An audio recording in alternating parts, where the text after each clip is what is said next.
Hey, gymnastics moms, does your gymnast get stuck in negative thinking or negative emotions, especially when she's trying to get new skills or when she's trying to compete? Maybe self doubt, fear, frustration. This is the video for you. We're going to teach you how to help your gymnast have what we call and emotions.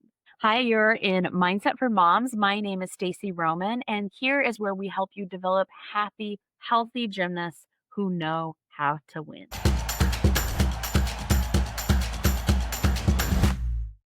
All right, so let's get straight into it. You got to go back and watch the last two videos because this one's not going to really be as powerful. I'm not going to go back into all of that because they got a little long.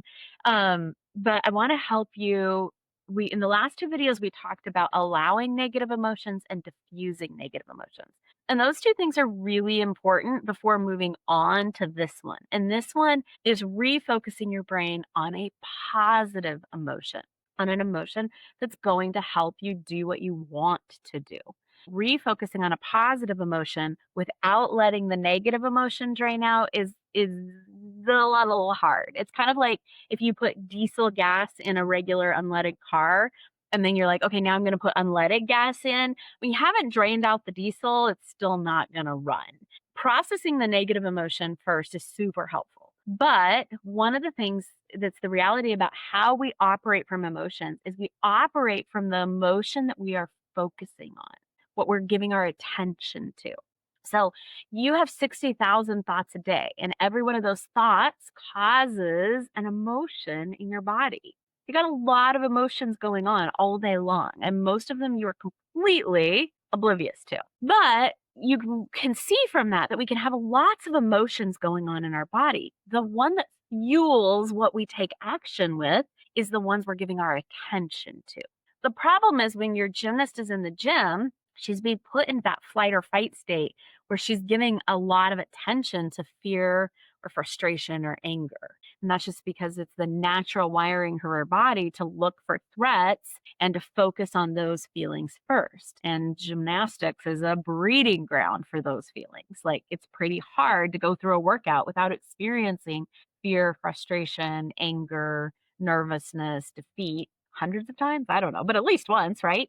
And so one of the things that we want to help them do is not just diffuse the negative emotions, but then actually create the positive emotions that are going to fuel her to do what she wants to do. And so we call these and emotions. I'm feeling nervous and excited. I'm feeling afraid and determined.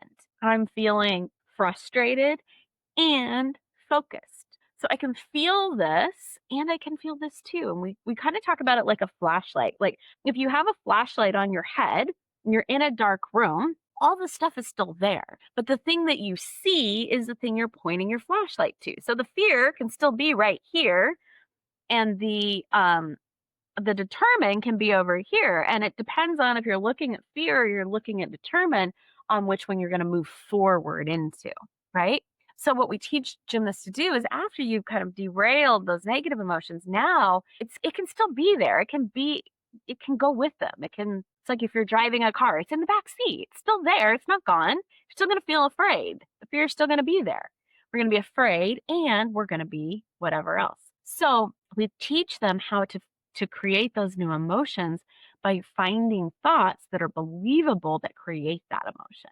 Now, let's talk about one of the main ones that your gymnast is probably experiencing right now during upgrade season, and that is fear. Now, fear takes all these different forms. Sometimes we think that fear is only about being afraid of getting hurt. A lot of times for gymnasts, it's about, well, but if I get hurt, then I'm not going to be able to keep training and then I'm going to be behind.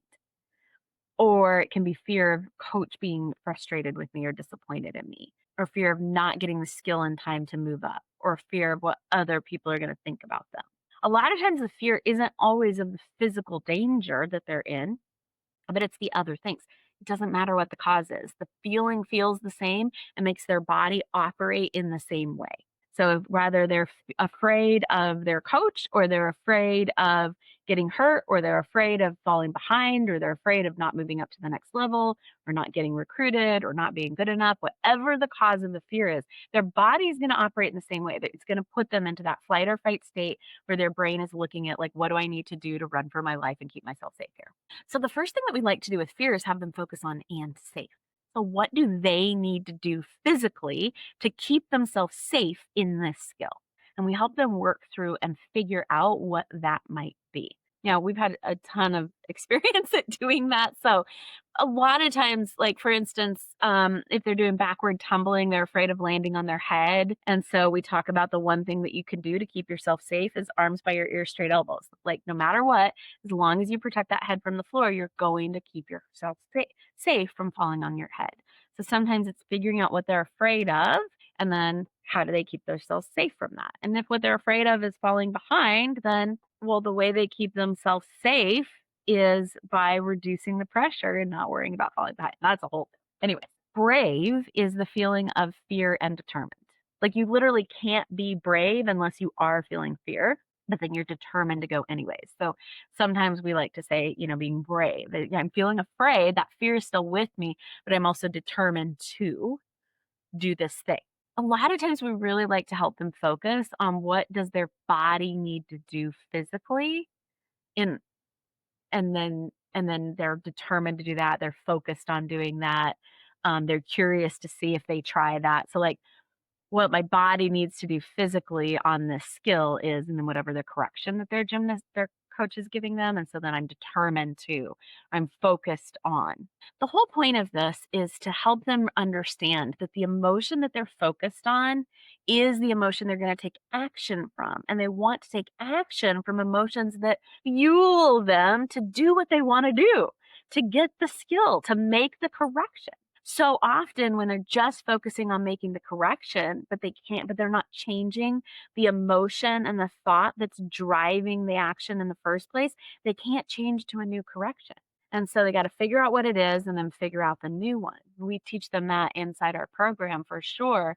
But the biggest point for you to take away is helping your gymnast know that she can have emotions that are negative and she can refocus her brain on emotions that are going to feel a little better. Now, to go from afraid to confident is pretty impossible. To go from incapable to capable is pretty difficult. So we like to help them find an and emotion that feels believable. Like I said, the most popular ones are safe, trusting, determined, focused, and curious. I'm curious to see if I try this, if it helps. So I hope that helps for you. And again, we always want you to know that the best way to help your gymnast is applying it to yourself. So the same thing is true as you're going in your life. Okay, I'm feeling this negative emotion. I did the thing to process it through. Now, what's a more helpful emotion that I could focus my brain on instead? Doesn't mean the other emotion goes away. We're not trying to push it down. It's totally fine to be there. It's not a problem, like we talked about in the first video. But instead, what can I focus my brain on in order to help it do what I want to do? And the more you model that for your gymnast in your own life and in your everyday activities, she picks up on it fast and then she's able to start doing that as well. We would love to help your gymnast inside our program. This is what we do all the time. We're really good at helping them figure out what are they thinking, what are they feeling, and then focusing on something that's going to help them do what they want to do so they can get those big skills, so they can move up to the next level, so they can stand out to recruiters, so they can hit consistently in competition and really become that competitive that competitive gymnast that their team can count on, that they can count on themselves for. We love to teach them how to do it. And these skills don't just help for gymnastics, they help for all of life. When you know how to diffuse those negative emotions and then how to um, refocus on emotions that are going to help you do what you want to do, it is a superpower. All right, we'll see you in the next video. Thanks for tuning in. We are committed to your gymnast success, and we know that your gymnast success starts with you. So we are committed to helping you understand what your gymnast needs to succeed in one of the toughest sports in the world. If you're like most parents we talk to, you want your gymnast to do her best, to stand on the podium, to get to the next level, to get that scholarship. You know she can do it, and you're willing to do whatever it takes to give her all she needs to make that happen. But For you, it's not just about new skills, high scores, and scholarships. What you really want more than anything else is for your daughter to believe in herself as much as you believe in her. And we have created a special training to help you do just that, to give you the missing key you need to help your gymnast unlock her full potential and finally believe in herself so she can compete with confidence, so she can get the skills that she needs, so she can get the skills and the scores that she needs to either get to the next level or to get recruited. So join us in this free training. The instructions are below. You just sign up. It's a quick training. We will make it so valuable for you. We can't wait to see you on the inside so we can help you help your gymnast unlock her full potential.